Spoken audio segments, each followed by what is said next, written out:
Welcome in, Dween Nation. We are the Dween Sports Podcast, and we are just about to get started. But before we do, we'd love if you could like, comment, subscribe, and share so we can continue to be your fantasy sports podcast. Thanks for being part of Dween Nation, and enjoy the show.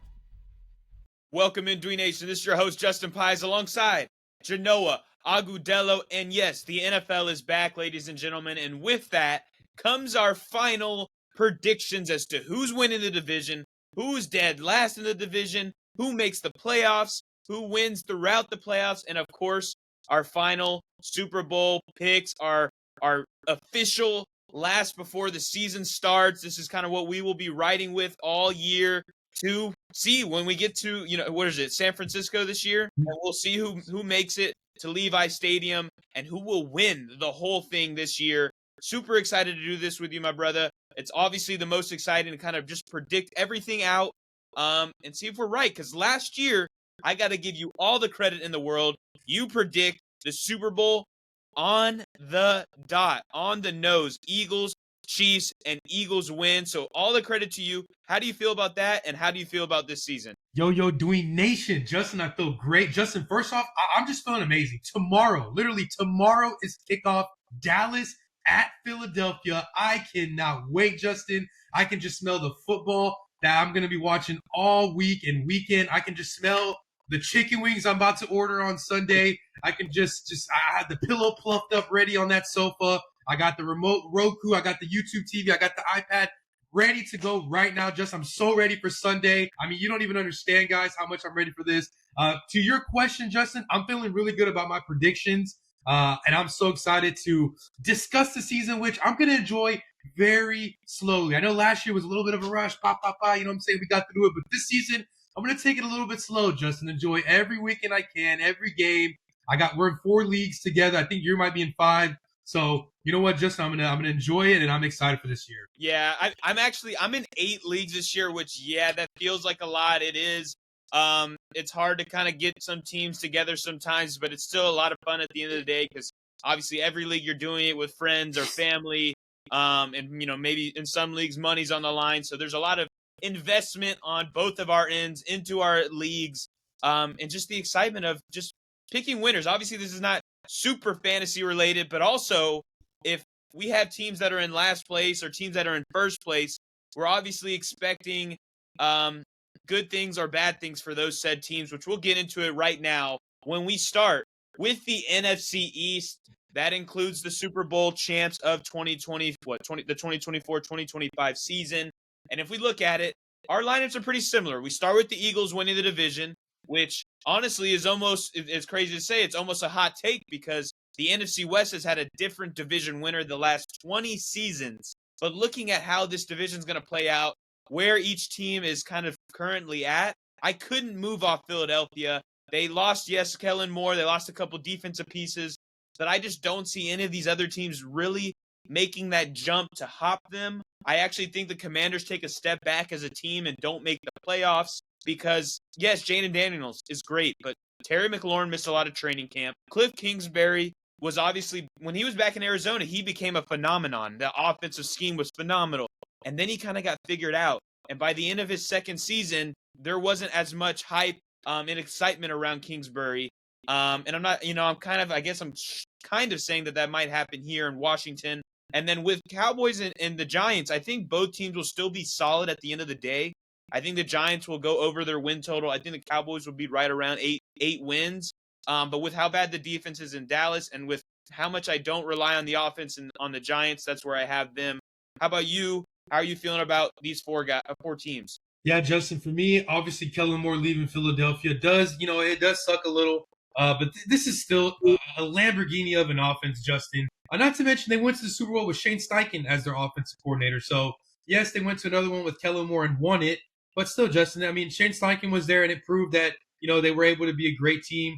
And so, I think Philadelphia, they still brought those couple pieces back on the defense. They still have those Georgia Bulldogs that they drafted a couple times in the last 2 to 3 years. And I just think that Super Bowl champions that keep everyone together, everyone back kind of together, that same core, like Hurts and Saquon Barkley, their offensive line is still solid. You still got Devontae Smith, A.J. Brown. And then, that defense is still kind of young, and they're adding pieces. And so I like it. They're going to come back. The only thing that holds them back, Justin, is a major injury. Major injury, God forbid, major injury to Jalen Hurts or to Saquon Barkley.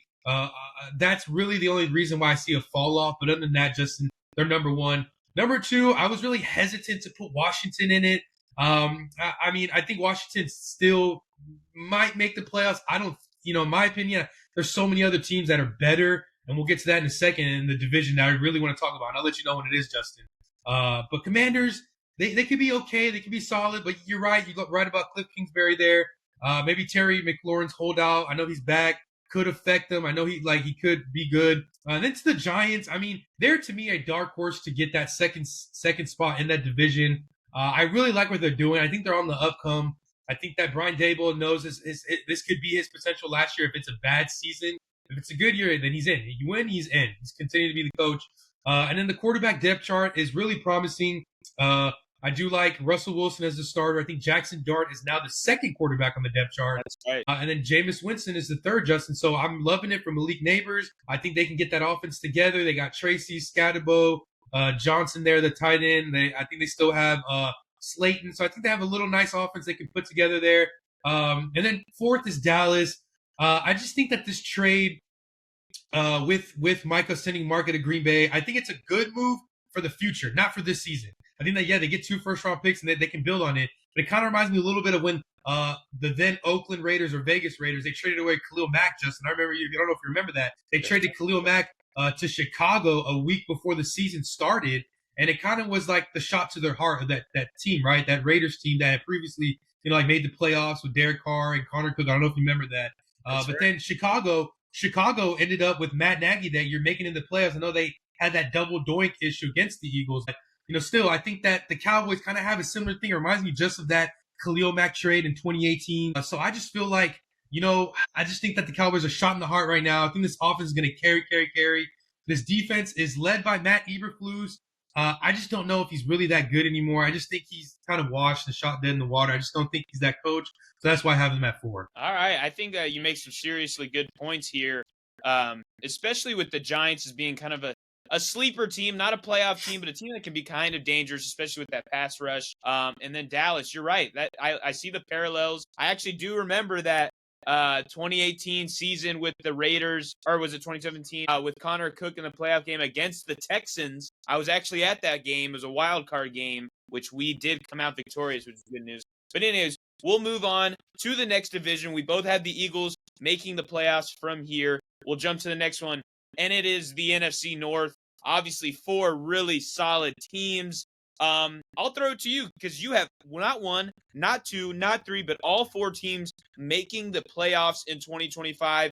What are your thoughts with this division as a whole? Justin, I said this as soon as the Super Bowl was held in New Orleans when I was now looking on to next year, and this is the best division in football by far. It does beat the AFC West with those 3 teams in Denver, Kansas City, and Los Angeles. But, I think that this team, when you look at this team, they have really good head coaches across the board, right? You got Matt LaFleur, you got Dan Campbell, you got Ben Johnson, and then you got Kevin O'Connell. These are 4 bright young head coaches. You want to consider Dan Campbell young, but they're one of the 4 brightest youngest head coaches besides my guy DeMeco Ryans in Houston.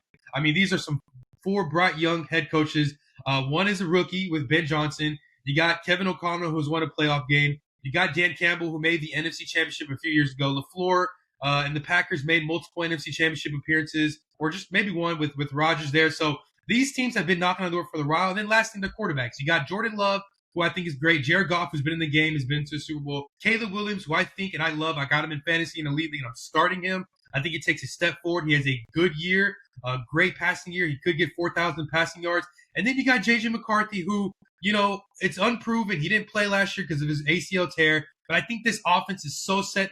I'm warming up to it. I love it. You got Jefferson. You get Addison back in 3 weeks. You got Adam Thielen there to hold it down for a couple weeks. I like Jalen Naylor there. So I just think this division is loaded, Justin. And each one of these teams, they have pretty good defenses. I mean, Minnesota probably has the best out of the 4. To be honest, if you think about it, maybe Green Bay, maybe Detroit. I think, Chicago has something to say about it too. You'll see it this year. And I think it's just loaded top to bottom. And last thing, Justin, the weapons, right? Obviously, we got Josh Jacobs. You got Matt Golden. And then the second, you got, with Detroit, you got Amon Ra, you got Gibbs, you got Laporta, you got Jameson. And then the Bears, you got Roma Dunze, you got DJ Moore, you got, the tight ends, Colston Loveland, you got Colker. I can go on with Chicago. And then I just mentioned with Minnesota, the weapons are all elite across the board in the NFC North. It's tougher, in my opinion, for any of these teams to miss the playoffs. I think it's impossible, Justin. No, I think it's a discussion that you could definitely make, or a stance you can definitely say. I obviously think that the Lions are still a really good team, and the Bears are on the upcoming. And the only reason they're not in it is because they're just thugging it out with two other really good divisional opponents. And that's why I don't have the Lions or the Bears making it. I feel like the Lions might be a shock to some people, but I do think that they take a step back, losing Ben Johnson and Aaron Glenn. I know we've talked about that throughout the offseason, but those two guys, especially Ben Johnson, was just such an offensive guru that I think that his dynamic play calling and trick plays and kind of ways to keep the defense guessing, it's going to be taking a tone back. I know that I'm not saying that they're going to be, dumbfounded on the field because they have really skilled players, but I do think they take a step back, especially in the second half of the year. For the Bears, their schedule is actually a lot more difficult than you may think, and I think that there could be a scenario where it's just a little bit slower to get off the ground for Ben Johnson and company. He is a rookie head coach, and although obviously I just said he's an offensive guru, might take a little bit of time to get up to speed. But I do think both teams are still really solid. I don't have them in. As for the two teams that did make it, the Packers, man. What else can you say about it? I think you're going to have a top 10 rushing offense in the league. You have Matthew Golden, a step up at wide receiver. Tucker Kraft's very solid. If one more guy can step up, that would help tremendously for the offense. And then the defense, Edgerrin Cooper, Xavier McKinney, Micah Parsons. It's a pretty solid defense that they're going to be rolling out this year. I think the Parsons thing really just put it over the top for me. And so, I think we both are on a good spot there. I have two of the teams. You have four. We'll move to the next division with the Rams, or with the NFC West, where I actually have three teams. So this is my big division where I see three of the four teams making the playoffs. If you look at the Rams, obviously you're expecting health with Stafford. And if so, I think they're going to be really good. I think the defense is super good. I think obviously the offense with Kyron, Puka, Devontae Adams is going to be a really good threat to probably win 11 to 12 games. Then you look at the other two teams that I have in Seattle and San Francisco. Seattle, I have a lot of faith in Clint Kubiak, their new offensive coordinator. I think he is a upcoming, brilliant offensive mind, not to the level of Ben Johnson, but a guy that can really change the dynamic of the team. And I think with Kenneth Walker, what we saw from Kamara in those early games with Clint Kubiak before his injury, what was it, mid season, maybe around week 10 or 11, Kamara was really good. And I think Kenneth Walker has that skill in a contract year. You have Jackson Smith and Jigba. You have Cooper Kupp, which I do. He's on his last leg. I actually don't love him for fantasy football, but I think he's going to be consistent, reliable piece for Sam Darnold. Sam Darnold and Geno Smith, I think it's kind of a lateral move. I wouldn't say it's a big upgrade or a downgrade, but they do upgrade their offensive line from probably it was worst in the league or bottom 3 to probably around 20th. So still under average, but I think there's improvements there.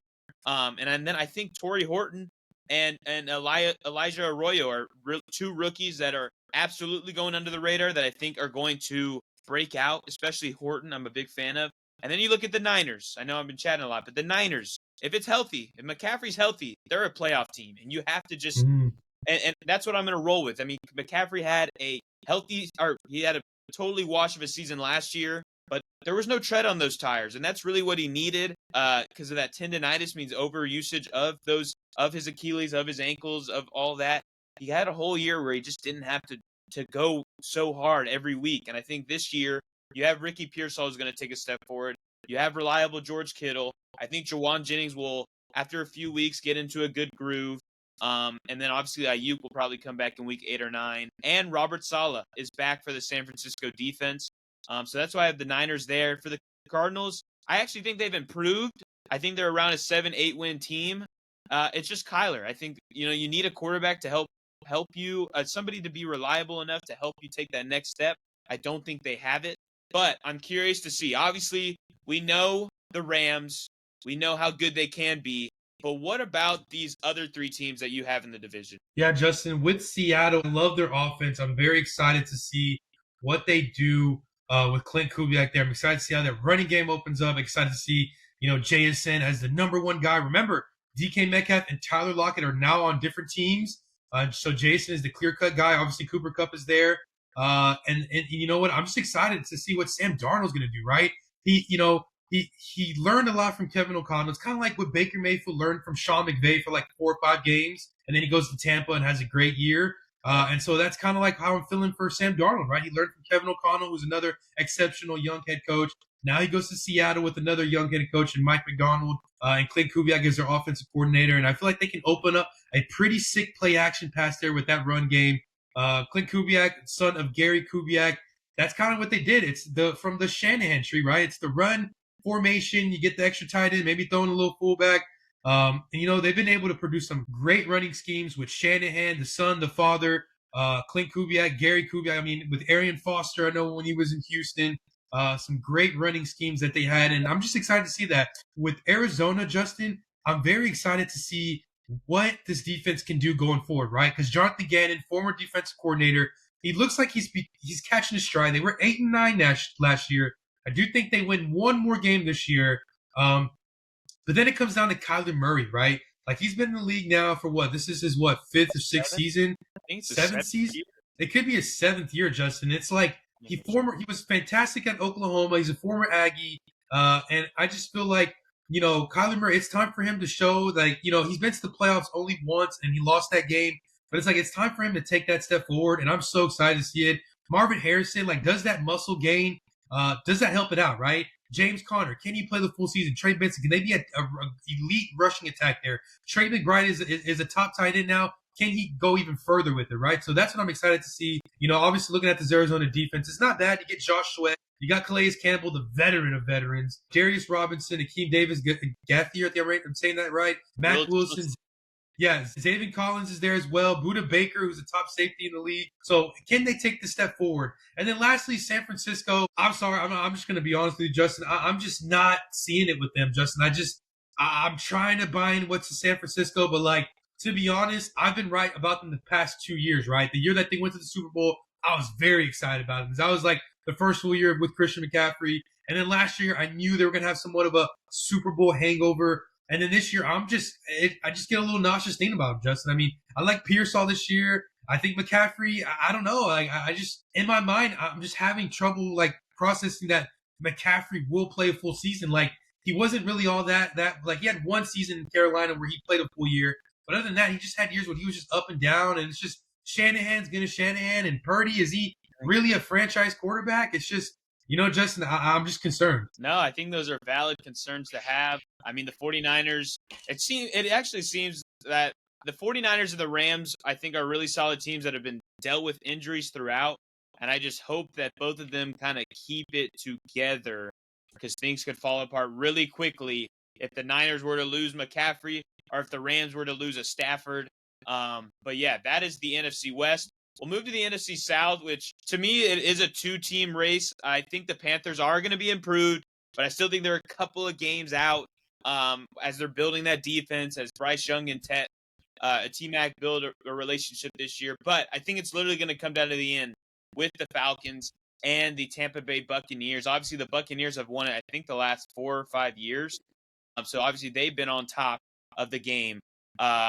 Of this division. But the Falcons, to me, are climbing. I think Zach Robinson's a really good play caller from the Sean McVay tree. You get a step-up season from Michael Penix. You get, obviously, you have Bijan Robinson. You have Drake London. You have Kyle Pitts. You have Darnell Mooney. And I think that they improve in the defense a bit. Obviously, you have A.J. Terrell, but you bring in James Pierce Jr. You bring in Jalen Walker. Two first-round picks on the defensive side. And Raheem Morris, obviously, he's a defensive mind. So you kind of expect a step up there. And that's why I have the Atlanta Falcons as the number 1 team. And then quickly, the Saints, I think they're a dumpster fire this year, regardless of what quarterback steps in.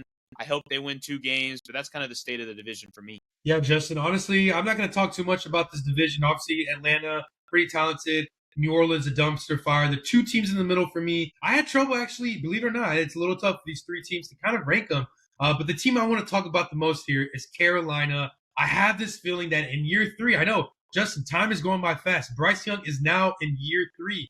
I'm excited to see what he's going to do. I think that now, sometimes in life you got to go through some problems to become the best version of yourself. And I think last year, actually the first 2 years of Bryce Young's NFL career, it's been bad. And I think, year 2 was much worse than year 1 because he got benched for Andy Dalton. Andy Dalton had a fantastic game, won them a game. I want to say it was like week 3 or 4.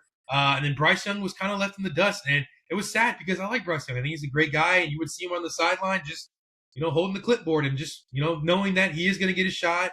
And then he does get a shot at the end. He had some great moments. I know he took the Chiefs. I think he played the Chiefs that game. I don't think it was Dalton, where he could have won that game. Patrick Mahomes, when you give the ball to Patrick Mahomes to end the game, he's going to win it. Or, you know what I'm saying? I mean, come on. But he had a good last couple of games where you're like, you know what, this is going to work out, right? It's not like in Indianapolis where they're like, okay, no, this is not going to work out with AR. So I like Carolina going forward as to win 8 games, Justin. I think they can win 8 or 9 games. Them and Tampa can both tie going 8 and 9. I just like Carolina, Justin. I just feel like they might not make the playoffs, but they're going to be that Cinderella team that people are rooting for week 14 and 15 to make the playoffs. People are going to be wanting them to win that division, right? This division no one's going to probably win 9 or 10 games in this division, right? It's going to be won with 9, maybe 10 the most. Maybe Atlanta can win 10 games. That defense, I'm not selling that defense yet, but I just feel like Carolina, they're just, to me, they're becoming the Cinderella. They're becoming that team, Justin, you just root for. You want Bryce Young to do good. You like Ted. You like, Xavier Legette. He becomes a great personality off the field as he is on the field. And so that's really the team I want to talk about. Lastly, I'll touch on Tampa Bay. I just think, once again, Baker threw for 40 touchdowns. It's really difficult for me to see him to do it again. I don't know if this defense is getting any better. In fact, it's getting very old. There's still a couple pieces from that 21 Super Bowl team. But other than that, Justin, I like Carolina to be a dark horse to make the playoffs. Even though I don't have them in my playoff. But, Yeah, I mean, obviously, just if you're able to see that growth, especially at the end of the year, like we even saw last year at the very end, if they're able to do that and still miss the playoffs, I'll have a lot of optimism for them because, I mean, if Bryce Young can start clicking and T-Mac can become kind of that alpha, I think that they're in for special things. I think the Buccaneers are going to be a solid team. It's kind of hard to pick them off the spot because they've won 4 straight years, but I think the injuries so far are already hurting them. On the offensive line, no Tristan Wirfs. Obviously, Godwin, McMillan, Otten. I do like Ibuka, of course, and Evans and Baker and the running backs, which Rashad White is hurt as well. So I don't know if this is they're in store for an injury kind of season. New offensive coordinator. So there's some risk there for the Buccaneers, and I think that's why we both have them not winning the division this season. We'll move to the AFC. We got the AFC South. We both had the Texans winning. For me, I think it's going to be first and second. So Texans and Jaguars, I think it's going to be a really close battle. I think Jacksonville is actually one of those teams that are going to be just outside the playoff bubble and be scaring Texans and Texans fans that they could jump them, but they don't. The Texans are safe, and they get the division win again. And then I think the Colts and Titans will battle it out and be close around that 4 to 6 wins. And be really close to being, and they both will be top 10 picks going into next year. But that's kind of my thoughts on them. I think the Jaguars are going to be a great offense, and that's what they'll be led by. I think Trevor Lawrence is going to have a great season, actually, with Liam Cohen. I think the running backs, obviously the wide receivers are going to be great. The defense is going to be bad, and that's going to be the difference from them and the Houston Texans, where I think the defense will carry because I do think the Texans offense, it's going to be hard because last year I know it is a new offensive coordinator and Nick Haley, but they don't have, I'm scared for this rushing attack. As long as Joe Mixon is not there, this is not the Nick Chubb of the past. I think it's going to take some getting used to, especially with this offensive line, 4 new starters. And so that's kind of how I think this division is going to roll out. I think Colts get a new coach. I think Titans get a new coach. And I think Colts get a new quarterback next year. But what are your thoughts of this division? Justin, first off, I want to say Indianapolis, in my opinion, now that I'm thinking about it, might be a dark horse to get the first pick overall in next year's draft.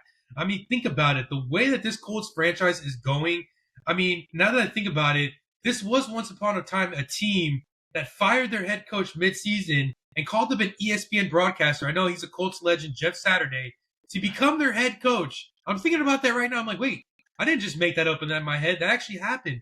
And then, they make this splash for AR, fourth pick overall, and they just don't know how to manage him. And I like AR. They make him seem like he's like Antonio Brown or something. Like, they make him seem like he's got issues or something. Like, he's got attitude issues or he's not a team player. Like, I think Anthony Richardson seems like a really nice young guy. I think he has the mechanics to be a starting quarterback. I just feel like they just gave up on him. I mean, the fact that you bring in Daniel Jones, who was abysmal in New York last year, it was just awful, and didn't even get a shot in Minnesota. Obviously, Sam Darnold was balling.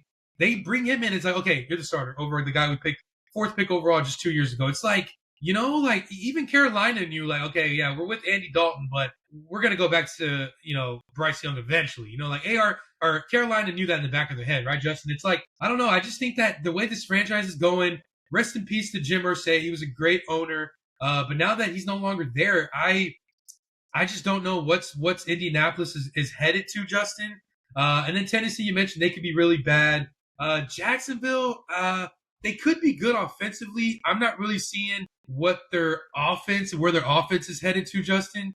But I think that with the Texans, my Texans, they could be really good as long as they block for CJ. I think we're gonna have a fantastic year. I'm really not buying into these three teams behind my Texans. Maybe Jacksonville can make the jump. Maybe Cam Ward can make the jump. But, I'm really not too worried about it unless, our offensive line in Houston really gives up. Yeah. I mean, obviously, that's, to me, the biggest concern is the O-line. But we'll see if they improve under the new OC and with the new faces there. We'll move to the AFC North, where I have the Ravens being the only team to make it, and it hurts. It hurts me to not have the Bengals in because they are just the most fun watch in the league. I'm a big fan of Joe Burrow, obviously, and Jamar Chase and T. Higgins and Chase Brown. But I think that the fact that they're running it back with the exact same team is the only reason I'm worried. And they're going to be in the same conversation as last year. They're going to be right there on the edge, peeking in. And it's so tough to not pick them. And it's really, I'm not picking them because they're not a good team. It's because those other teams that I have making it are just going to be really good. And we'll obviously get into that more as we get through the episode. But the Bengals, man, that is the toughest one for me to not have in the playoffs for sure. Ravens are easy. I'm so cool with the Ravens. I don't think that's enough. There's enough said there. The Steelers, I think this is Tomlin's last year there. Rodgers last season, they go under 500. I know he's been over 500 he's been 500 or better in every season of his career as a Steelers head coach. I think it ends this year. They just don't have the juice for me. And then the Browns, I think, are going to be a dumpster fire. I hope they keep Flacco as long as they can for fantasy football purposes. But yeah, that's kind of how I have it. How do you have this division shaping out? Yeah, Justin, obviously with Baltimore, not much to say. I think Lamar Jackson wins the regular season MVP this year. He gets his third career MVP. I think he takes the reins this year as co-best quarterback in the league. To me, he's better than Josh Allen. He will prove that this year that he's way better than Josh Allen. It will be tied with Patrick Mahomes and Jalen Hurts as the three best quarterbacks in the league. And yes, I said Jalen Hurts, and Lamar Jackson will prove that he might be number one. So that's all I got to say about Baltimore. Cincinnati, I think their offense is good enough to lead them to the playoffs. With Pittsburgh, I think, I have this feeling that Aaron Rodgers will be in and out the lineup just because he's old, he's fragile, he's got injuries. You know how Aaron Rodgers gets, once he feels this way, it's his fault. It's that guy's fault. You know how he gets. So, yeah, I could see Tomlin being out the door with him. And Cleveland, yes, a dumpster fire. But I do think that Cincinnati's offense is good enough to lead them to the playoff, to get the final wild card spot at least. Yeah, you're so right. It's so tough. It honestly hurts my soul. I am using this as my final, so I'm going to stick with my take. But it is hard to say no to Cincinnati, and especially how they have the best offense to me in football. But last year, they started their season 1-4. I think they were 4-8, and then they won their last 5 games just to barely miss the playoffs. I think it's tough. I don't think they start as slow as they did last year, but they had to win 5 straight games just to be the 8th best team in the AFC. So I think it's tough for Cincinnati. We'll move to the next division where I have the Bills and the Patriots making the playoffs. You always when you're predicting these kind of things, you have to find the team that wasn't in the playoffs that makes the jump. That happens every single season. And this team that was had the fourth overall pick, I think that it is their time to jump in and make the playoffs. I love Mike Vrabel. He's the reason I'm going with this selection. I think Drake May takes a step forward. I think Trevion Henderson is going to be great. I think that Stephon Diggs still has enough in the tank to be helpful for Drake May. I don't know how great in fantasy he will be. Same goes for Hunter Henry. But yeah, I actually don't think the offense, besides maybe May and Henderson, are going to be like must plays for fantasy. But we're talking about records here, and I think that their defense is going to take a step forward. I think their offensive line is going to take a step forward. And in this division where I think the Dolphins and Jets are not going to be great teams, especially the Dolphins, I think they take a step back. I have the Patriots jumping in. The Bills, I don't think you have to say too much. I do think their defense took a step back this offseason, so maybe they don't win as many games as expected. Maybe I don't even remember how many they won last year. They probably won around 13 or 14. They were that good. But I think that this year their defense will be a little bit worse. I think James Cook takes a bit of a step back. They won 13 games last year. So I have them still winning the division with 12 to 11 wins, and then New England gets in at like 10 wins. And then I think the Jets and Dolphins are going to be like 6 and 11. I think the Jets will be fine. They'll be a solid team. And then I think the Dolphins, hopefully their offense is still exciting, but I think the defense is just going to be so putrid. But that's kind of my state of the AFC West. Oh my God, I put AFC West. This is the AFC East. Typo there. But what do you think about this division? Yeah, Justin, I just feel like this division in some ways is wide open. Anybody can win it. I mean, if Tua, stays healthy and the Dolphins defense can make some stops, shoot, Justin, I'm about ready to put them at number one. I mean, obviously, when you look at the Buffalo Bills, just think about the Buffalo Bills, guys. Dween Nation, think about Buffalo Bills. Close your eyes and think about it if you're watching Dween Nation. If you take Josh Allen off this team, they're probably the worst team in the league. Like, yeah, you got James Cook. Those wide receiving corps are awful. I mean, could you name a star player on that defense? I mean, is Ed Oliver still there? Like, I mean, yeah, he is, but it's like, think about it. Like, if you take Josh Allen off the Bills, they're nothing. I'm sorry, they're just nothing. Like, Sean McDermott might not be that guy head coach, and it's just, Josh Allen, he's gonna be the favorite to win the MVP again because he's gonna carry this Bills team, right? He's literally everything. And so with New England, they're short miss to miss the playoffs. I think they show really good poise for the second half of the season. Vrabel leads this defense. This is a defense that you can stream in fantasy. And I think they're just one receiver away from being a good team, right?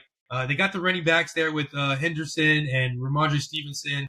But yeah, with the Jets, I like Justin Fields. Can he stay healthy? Can he, be consistent? I think he can have a great season as well. I'm just a little skeptical of Aaron Glenn as head coach. We'll see what he does and see his decision making. I'm very curious to see that. And then lastly, Miami. It's Miami. Their defense is probably one of the worst in the league. Tua, his health, how can he do it? That's another thing. And so that's really much to say about this division. Probably the most boring division in the league if I'm thinking it straight. But yeah. Yeah, I think that's valid. We'll keep moving. We got the AFC West, which I guess I flipped it in the doc. But I have we have 3 teams making it. The Chiefs, Broncos, and Chargers. We have the Chargers and Broncos flipped. I do think the Raiders are in that 7-win range, 6 to 7 wins. Not going to be a phenomenal team, but they are in arguably the toughest division, definitely the toughest division in the AFC. The Chiefs, though, I think that they're going to be hungry. They're going to be back in business.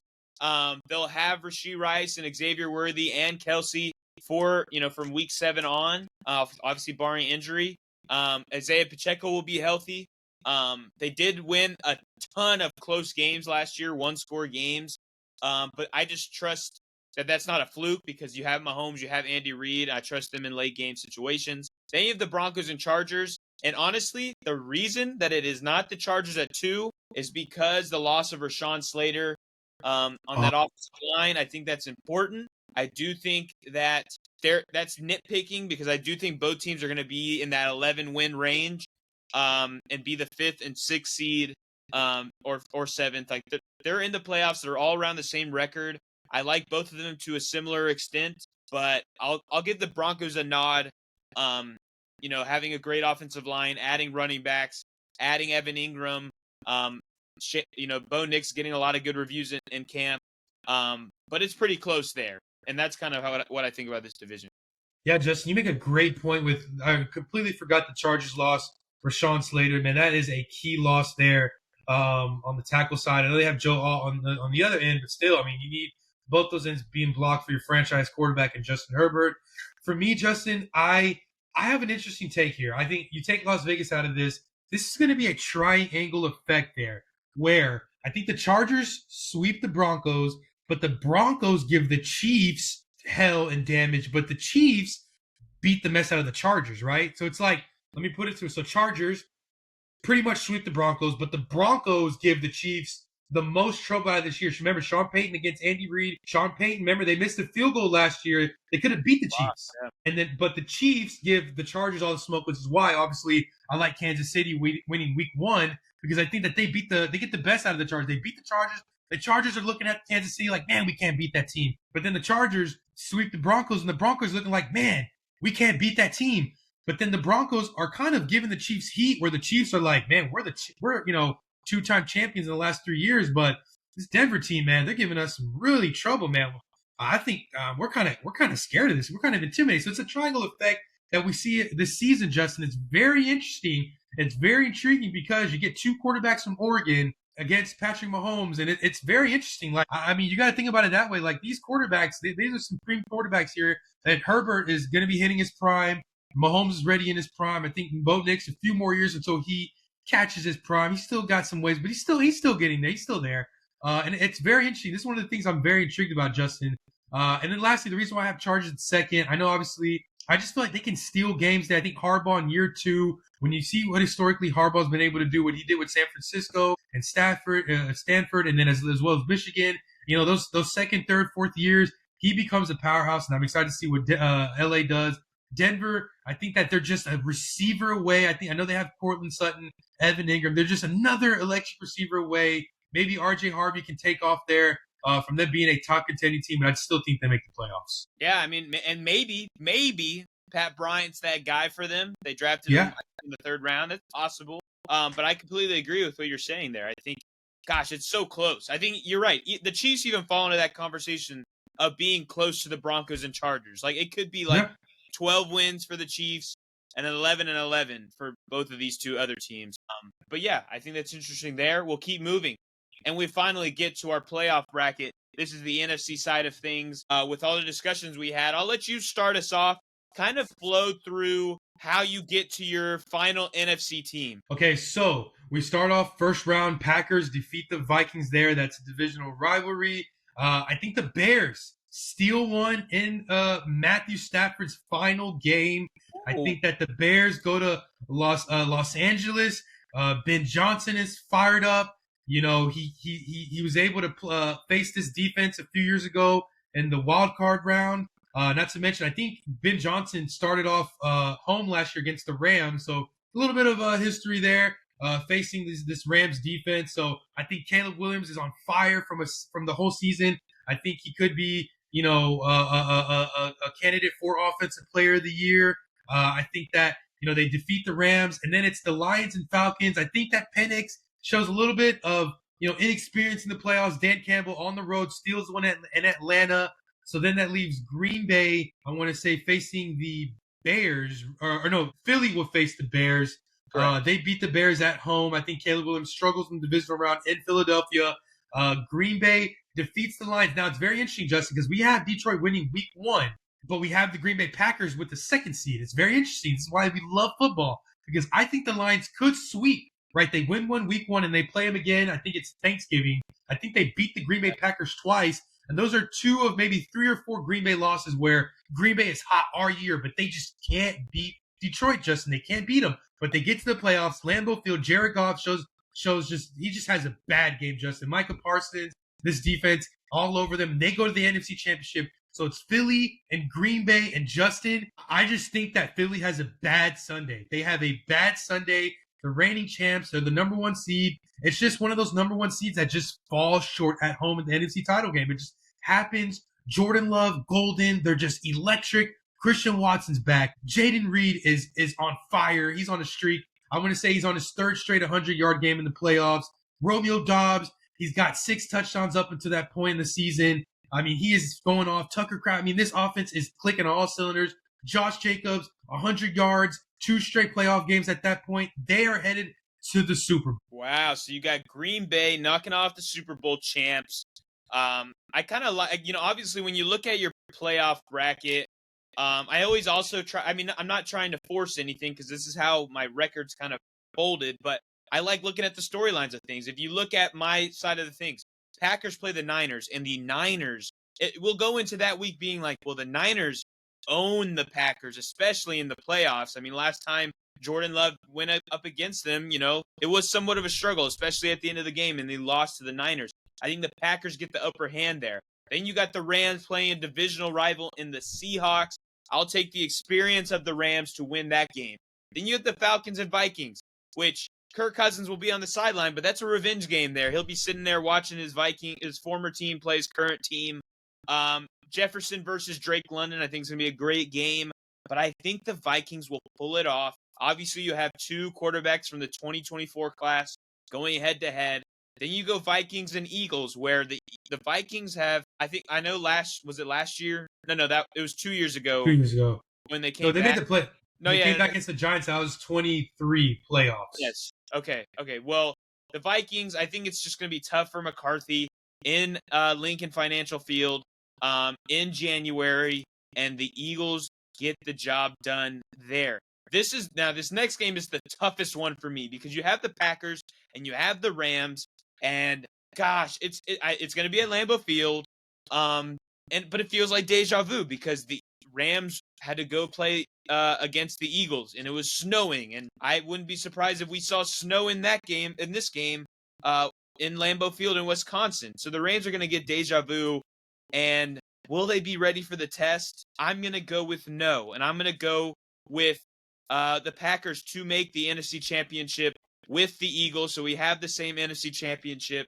I think kind of the same thing will happen. I think, obviously, the Eagles, how they won that game against the Rams was defense and rushing the football. And I think Josh Jacobs will be kind of that bell cow, probably get near 30 carries in that football game to put them over the top. And then Micah Parsons might have a late play like Jalen Carter did. And the Packers will play the Eagles. But I have the Eagles returning to the Super Bowl in San Francisco on the NFC side. We'll jump to the AFC side where I'll start, or you can start us off here. What do you have playing out in the AFC? Well, Justin, it's going to be the same Final Four from the 3rd straight year. So Kansas City opens up the wild card run against Kansas City. And in fact, I think this game is a shootout. I think that Joe Burrow shows that he can still go toe-to-toe with this Chiefs team. But once again, Kansas City just finds a way to win. I think Patrick Mahomes has the ball to end the game, and you just know how that goes. He wins the game. And then the Bills play the Broncos, kind of the same matchup from wild card last year. Bo Nix he's just still inexperienced. He's not quite there yet, but still was able to lead the Broncos to the playoffs. Josh Allen has a phenomenal game on this Broncos defense. And then the Texans, once again, another wild card rematch of last year. I think that CJ Stroud is more poised, has a better game, better season against this Chargers defense. And then going to the second round, my Texans would have to go to Baltimore. I just think Baltimore, the franchise, owns my Texans. I think in our 25 year existence, we've only probably beaten them twice. Lamar Jackson, he's just at home.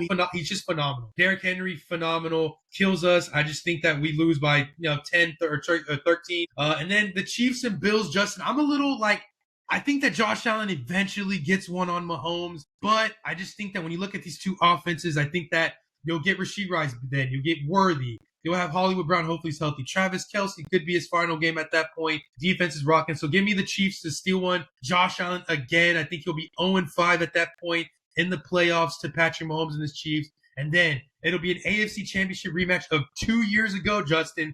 But this time it's different. 45-14 rout in Baltimore for the AFC Championship. Lamar Jackson is headed to his first Super Bowl in San Francisco to play the Packers. Wow. Okay. So we have 2 new teams on your side making the Super Bowl. I think that's a super interesting take. I'll dive into my side of things here.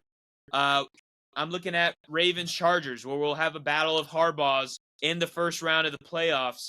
And I think that it'll be more of a rushing attack than we expect. But who am I taking? Derrick Henry or Amari Hampton? I know it's new versus old, but I'll take the Ravens to win that one there.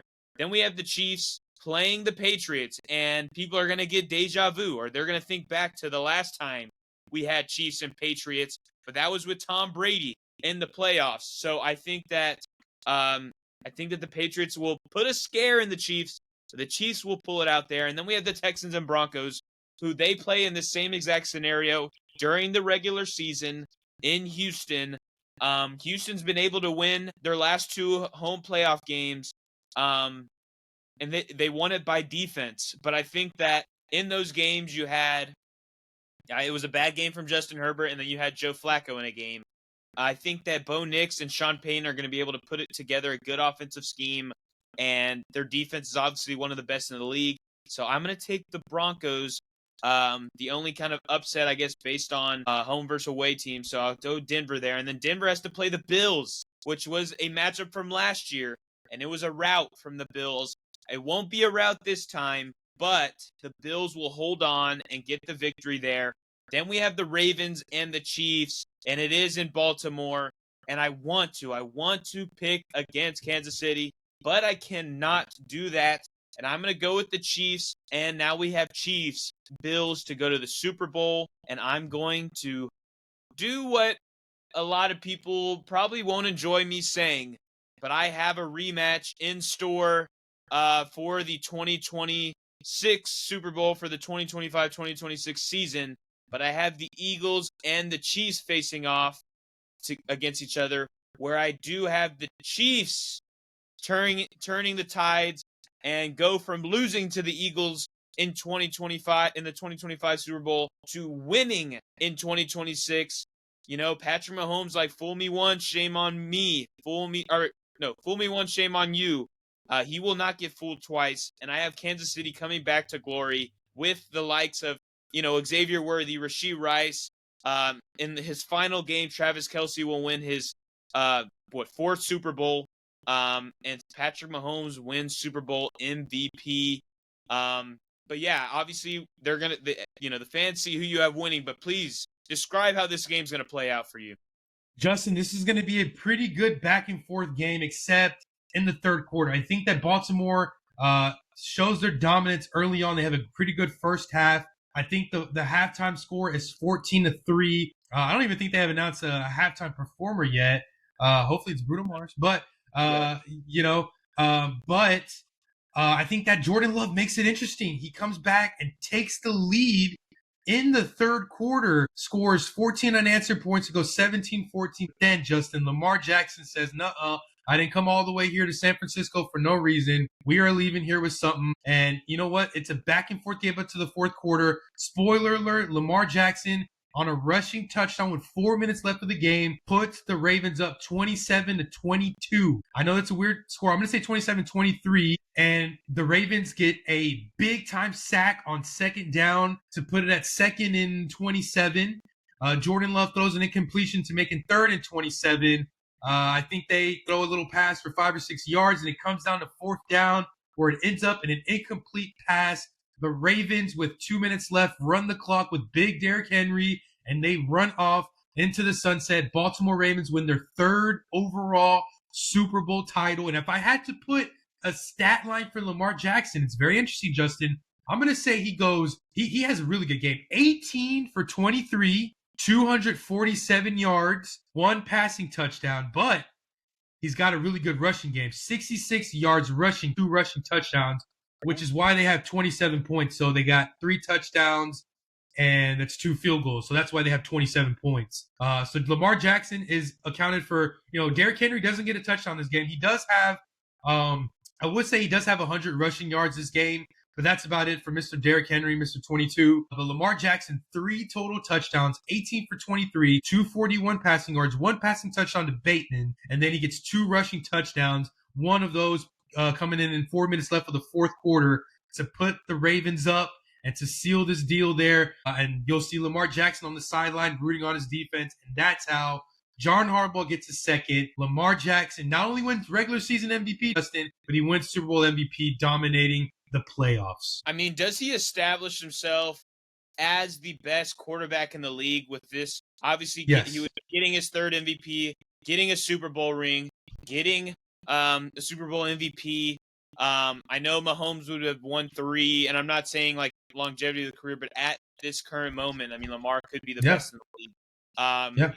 And looking at now, so we have Chiefs, we have the Ravens, and with the number 1 team in the league, we also wanted to just project the number 32 team in the league. I have the New Orleans Saints, and I have it because I think they're awful. But also, there could be a very, very interesting storyline brewing heading into the offseason, and that is, just say Arch Manning doesn't have the greatest season that we're hoping, and he's like, you know what, I'm going to stay at Texas. Or maybe if he declares, but he's not kind of that top guy. Well, there's another guy, a current Heisman finalist, going by the name of Garrett Nussmeier, who could have such a good season that it supplants himself as the number 1 pick. And the funny story with the New Orleans Saints, offensive coordinator, his name is Doug Nussmeier, the father of Garrett Nussmeier. Imagine having a coach calling plays for his son in the NFL. I'm not sure we've seen it before, but I think that could be a really interesting storyline going into, will the Saints take their offensive coordinator's son to be their franchise quarterback? What do you think? And then also you can dive into your first pick prediction. Justin, that is a beautiful take. I think that there is a chance that Arch stays. Nussmeier's been there for some time. He had a great game against Clemson. I think he's going to have a great season. I'm really disappointed in myself that I didn't include him in my potential Heisman winners, but I did include his receiver there. So maybe, maybe they can feed off of that. But I love it, Justin. I think you get the kind of in-state guy, hometown guy. I know Baton Rouge is not too far away from New Orleans, maybe like an hour, maybe hour or two, maybe less. Maybe around that range. But you bring the local guy. I mean, the Saints would have loved to have brought in Joe Burrow, right, fresh off the Natty, and LSU won it in the Superdome the year that Jefferson and Jamar Chase won that national title for LSU, and I know they would have loved it. But hey, get you a local guy, and yeah, I loved it, Justin. I love that pick for sure. For me, I'm gonna go with the Cleveland Browns. Now, I think that Flacco is good, but like week 4 or 5, you just see his age showing. And then they throw in Dylan Gabriel, and I just feel like his mechanics aren't NFL proof. I think you have the crowd shouting for Shador, but the owner upstairs, I think it's Jimmy Haslam, tells Stefanski, hey man, I don't want you to put in Shador. Just don't put him in. Like we're just not doing that.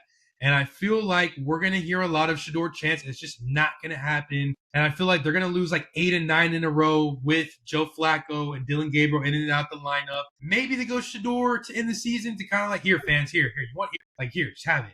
But I think he still kind of struggles. Maybe he has a good game. I love Shador, but sometimes I feel like his talk can get him in trouble. You got to remember, these are NFL athletes. You're not going to be playing against the preseason Carolina Panthers every week. I love you, Shador. That's just not going to happen. You're in a division with TJ Watt and the Baltimore Ravens. And yes, Cincinnati's defense sucks, but they still have Trey Hendrickson, a sack leader. You might have to play Kansas City. You might have to play Houston. You might have to play the Chargers or the Broncos with the reigning defensive player of the year in that conference. I just think that this team, they just don't have a franchise guy. The Deshaun Watson being there, they're going to cut ties with him at the end of the year. They're going to have to bite it. Joe Flacco will probably retire, and it comes down to Dylan Gabriel or Shador, or they draft whoever's there. And that's why I feel like they get the first pick overall. They're going to lose like 8 or 9 games in a row at some point this year. Yeah, I think they're obviously up there in contention to be the first overall pick. But here's an interesting storyline for them. What if Flacco in week 6 or 7 gets hurt, or they just decide to bench him? Yeah, I think Dylan Gabriel is listed as the 2, but just say it's Gabriel or Shador, and they don't win a ton of games, and they get first pick, but they show impressive skills, they show potential, and then we go into an offseason of the Browns being like, do we utilize the first pick on a quarterback and change who maybe Shador had a really good back half of the year like a Bryce Young did. This past season, they were losing games. They won a few good. Maybe they get a couple stolen games. I kind of want to look at their schedule real quick just to see if they're that like And the back half, they play the Bills, they play the Bengals, they play the Niners. What if Shador's in those games and gets a couple of steals, and then the Browns have to decide if they're going to keep it with him or move on to another guy? I think it's kind of similar to the Justin Fields thing with Caleb Williams a couple of years ago. Like they were like, Fields, we've seen flashes, but do we go with, the hot new shiny toy? But I think that's another interesting storyline you can throw into it. I will say, Justin, you make a good point. Now, if Shador or Dylan Gabriel, one of them does work out for them, but they still end up with the first pick overall. Like maybe they show flashes towards the end of the year. Maybe Shador comes in and shows flashes, and he's the guy. Justin, it has been nearly 20 or nearly 30 years now since a wide receiver has been picked number 1 overall. It's last in 96 with Keyshawn Johnson being picked by the Jets number 1 overall. So what if Shador shows 3-4 games at the end of the season that he's good, but they still lose those games because Shador just didn't have the body in the game and the defense just let up? What if, Justin, say, you know what? We like Shador. We do have Judy, but let's get the best wide receiver here right now. Fill in the blank. It could be Aaron Anderson, who I like. It could be Ryan Williams, or it could be Jeremiah Smith, Justin, who can go number 1 overall to Cleveland, Ohio State guy, Cleveland, Ohio. So I like that to be a thing, though. I think, I'm trying to look. I think Jeremiah has to play 2 more years, but that would be really? So good. I think he's sophomore now, so we got this year and then next year. Okay. But if you look at it, just say they like the quarterback. Just say they like Shador. They like Gabriel. They have 2 first-rounders that they could utilize to help him. Maybe Caden Proctor's a top offensive lineman out of Alabama, or maybe they go with one of those D tackles. Actually, they took Mason Graham this year. Maybe they go another corner, or they go Jordan Tyson out of Arizona State. We'll see if Quinshon Judkins works out. But maybe Jeremiah Love's on the board for them with their second pick from the Jaguars, or Antonio Williams out of Clemson. Like there's definitely ways it can go. We won't get too ahead of ourselves because obviously we got to get through 18 weeks plus playoffs plus a Super Bowl plus free agency. So there's a heck of a long way till then. And we're not going to rush it at one bit because we just can't wait for the football season to get underway. Ladies and gentlemen, these are our official division picks, playoff picks, Super Bowl picks, Super Bowl MVP picks, and future first overall picks predictions for the 2025 football season. Keep with us, guys. We are obviously we're just getting started. I mean, we're going into our second full season as fantasy football and football, podcasters. And we're excited to continue to grow and help you guys win your fantasy championships, maybe win some money along the way. But thank you guys so much for listening. And Genoa, send us out. Yo, Dween Nation. This was our season/playoff predictions here. We're so excited that football starts tomorrow. We're so excited. Thank you guys for watching. We love you guys. And as always, peace.